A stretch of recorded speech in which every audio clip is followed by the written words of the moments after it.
We are at an airport where we accompany a woman to her room. At first, we believed she was looking for rest after a long day's work, but in reality, she is a member of a team about to carry out a robbery. As soon as she is alone, she takes out her tools and notifies Donnie, her leader, who is in position with the alert from his lookout. The team prepares to leave. They are at an airport in cargo port, so the only way to get in is through a container. Quickly, the team springs into action by subduing the guards and employees in the area and entering the cargo hold of a plane that has just landed. Once they have what they came for, it is time to leave. They only have a few seconds before the patrol finishes its round, but they manage to reach the container in time and leave the area without problems, far away. We meet Nick, who in the first installment was our favorite law enforcement agent, but now it seems he has had better days on television. Nick sees everything about the robbery and how millions of dollars in diamonds were stolen in less than 5 minutes. He is convinced that this bears Donnie's mark everywhere, and as we know, he has long wanted to catch him and wants his boss to allow him to continue the investigation. However, his boss is not willing to let the world know that Donnie robbed the United States Federal Reserve, just so that Nick gets the pleasure of going after him for those who don't know him, and doesn't want to go back and watch the first installment. Don and his team stole dozens of millions from the Federal Reserve Department that is responsible for destroying old and worn-out bills, as it is money that was no longer in circulation. All the damage was contained, and the government does not plan to admit that it was stolen by a bartender in his group. So Nick and this matter were buried, and nothing more was spoken about it. Now that you are up to date on the events, Donnie has arrived in France. Giovanna gives him his new credentials for the job ahead, and also positions him in a place with a good view of the Diamond District, where we now know the next robbery will take place. However, Nick is not willing to let this go. Donnie humiliated him and ruined his career. So with the widow of his partner to see what she knows, unfortunately, Holly is not willing to cooperate without something in return, since when Donnie, her husband, died on the highway, she did not receive the $7 million promised to her. She now wants her share in exchange for what she knows. Back with Donnie, he is having a meeting with Abba, who is in charge of finding buyers for the diamonds he previously stole.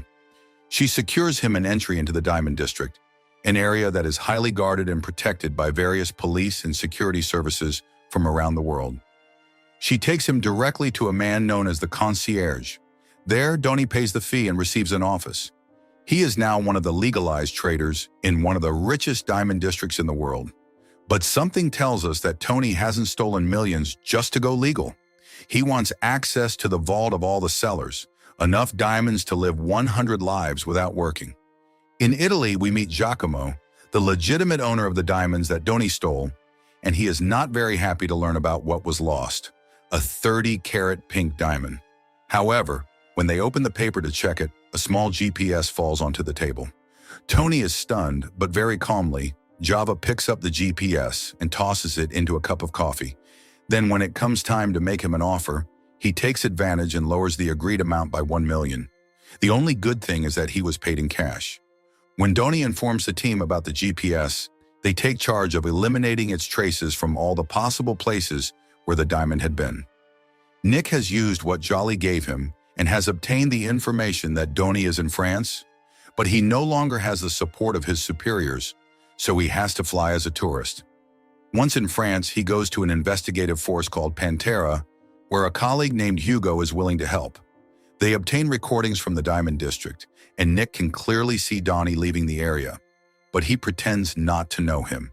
He lacks the backing of his agency, and Hugo keeps asking for his contact information to do things officially.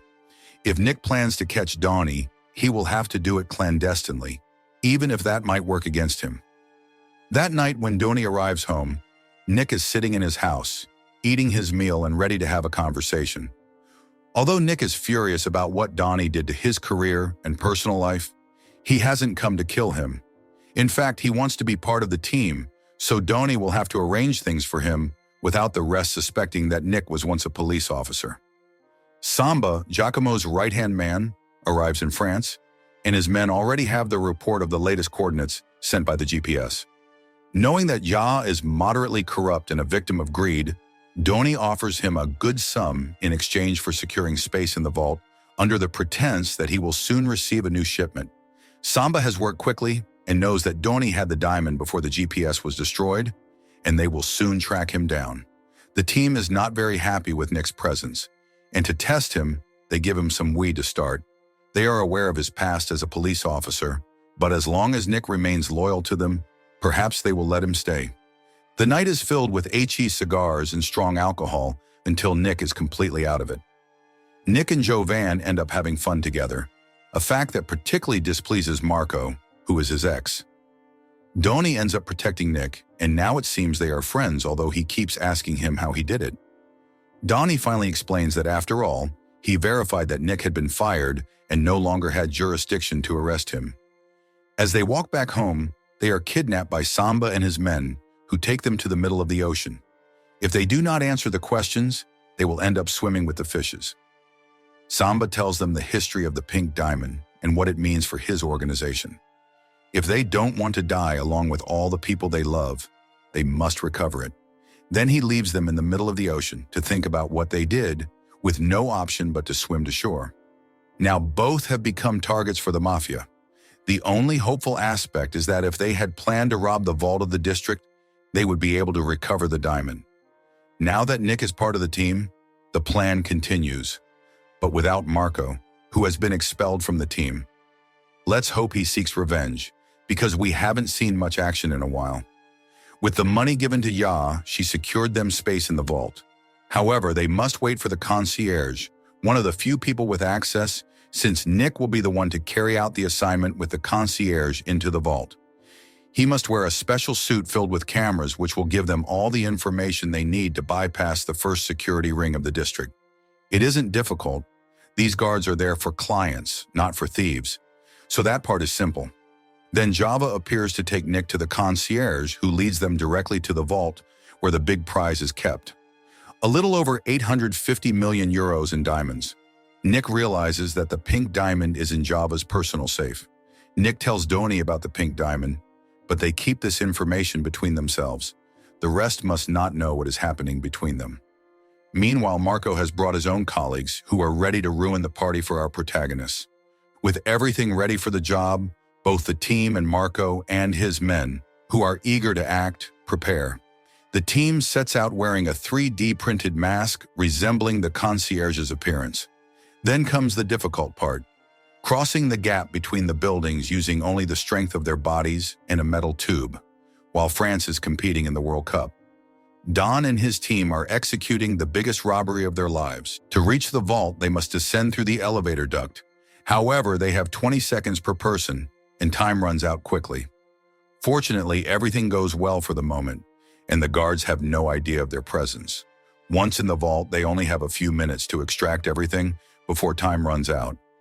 Unfortunately, the concierge returns ahead of schedule, and now they must leave much earlier than planned. Moreover, Doni still hasn't recovered the pink diamond. In the last available second, Doni manages to find the diamond. Now they must escape before the elevator arrives with the concierge. The team manages to reach the rooftop with the loot. Now they only need to cross the same way they arrived. However, the extra weight unbalances the tube they were using to cross, causing it to fall onto the street where the guards can see it. Nick has no choice but to throw the briefcase and escape, thereby jeopardizing the entire escape plan. The team escapes as planned, but Nick remains in the building, searching for a way out. When the alarm sounds, he has no option but to shoot one of the guards to create a distraction, and then he jumps from the second floor, where the team picks him up. After delivering the loot so that Giovanna can safely remove it, they remove the tracker from the car and continue their escape. Meanwhile, the concierge realizes the mess they have left in the vault. They do not yet know how much was stolen, but it is a lot. As the team heads toward the rendezvous point, Marco and his men attack them. Marco was in charge of the escape route, so he only had to wait for them to appear. The chase intensifies along with the gunfire. Nick is hit in the shoulder, but manages to take out one of the cars. In the end, they have an accident, and Marco has them cornered. But a hail of bullets appears out of nowhere and saves him. Behind the cannons, Samba and his men are waiting. It turns out that Doni was not escaping.